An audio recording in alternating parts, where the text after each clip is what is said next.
Yo guys, this is the real A-Town and I am here with another hat video, this time showcasing hat. So yeah, we had another tournament this week. It was a really good show out. Shout out to my friend Lowe's for winning hat tournament this week. I made top 8 this week unlike last week, and I think the differences that I made with my deck made a big improvement. Now this isn't me doing like a overall tournament review. All I'm doing is showcasing a hat deck and seeing if you guys would have any suggestions of your own, give me critiques, and seeing what you would improve personally about the deck. So yeah, we will go ahead, and the only thing I'll say is that in top 8 I did lose against Gyurgia. The worst part is that I beat him in Swiss, and then we got paired up again in top 8, and then that was the icing on the cake. Back and forth game 1 and 2. Game 3, I think I just sided incorrectly wholeheartedly, and now I know what not to side. So yeah, we'll go ahead and start this video by starting with the monsters. Triple Murmillo. First and foremost, best card, obviously. 2 Dianea. Some people play 1. I think 2 is fine. 3 Moral Tech. 1 Sight, which is the, the spice, and the Beagle Tech. Aside from that, we play 3 Ice Hands and 2 Fire Hands. I like the ratio, and I like keeping the hands as well. For the time being, they have resulted in a very pleasurable experience throughout the entire tournament.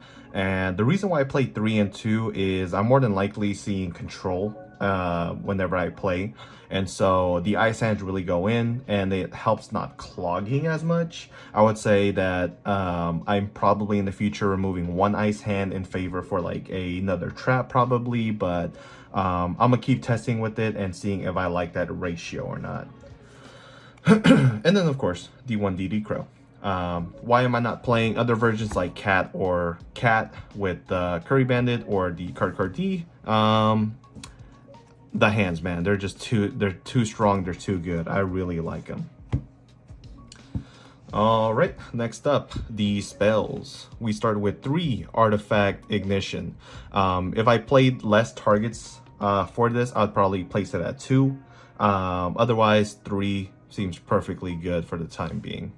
For the next 3, we play Triple Pot of Duality. This is standard, of course. 2 Soul Charge. With the hands, you can build bodies really fast, so the 2 is actually not bad. 2 Double Cyclones, and then the 1 Dark Hole.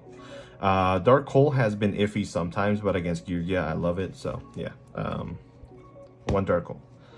For the traps, we play 3 Artifact Sanctum, standard. 3 Call of the Haunted. People toy around with the ratio of call a lot, but I like 3.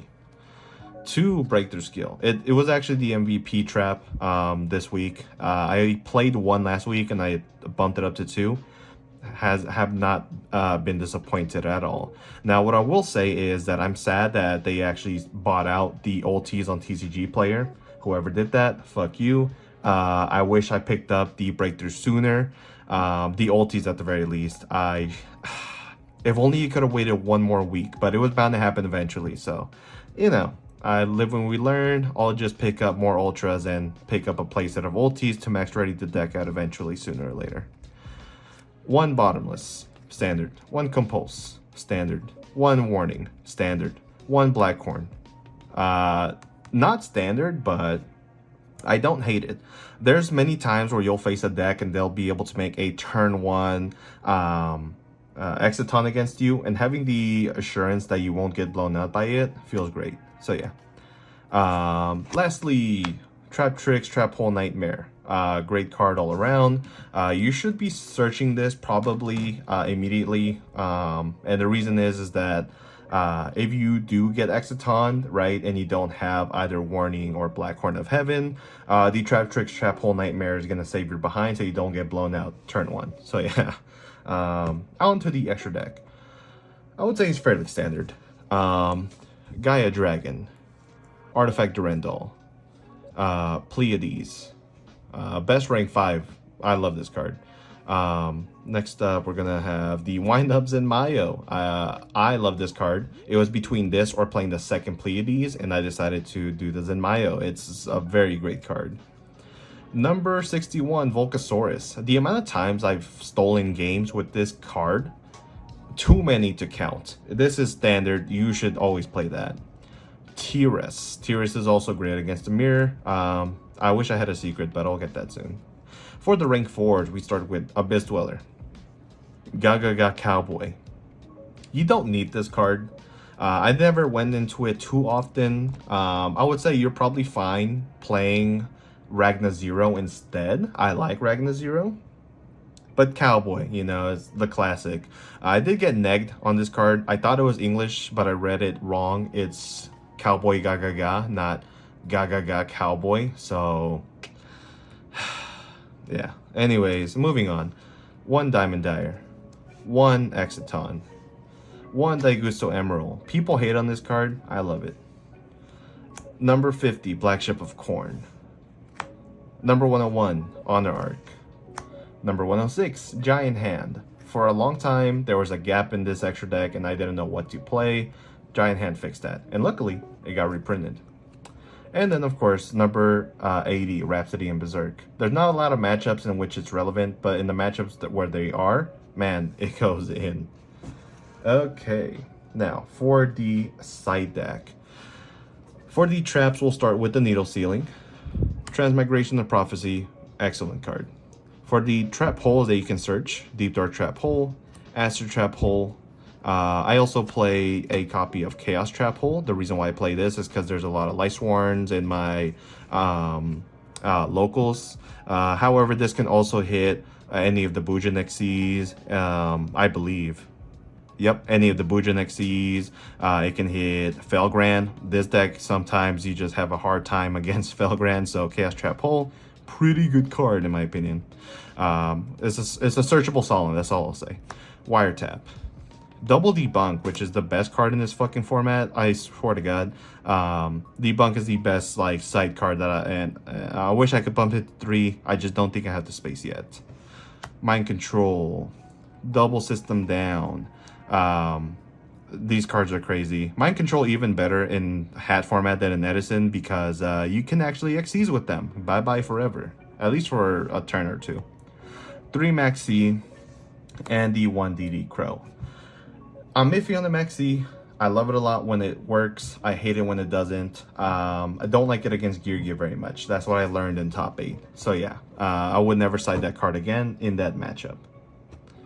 And yep, that is my hat deck profile. Do let me know if you would make changes to the deck personally. I have personal reasons why I don't play the cat builds. But it all comes down to the hand cards. They are just too good. They really build up advantage really fast, and so I love it.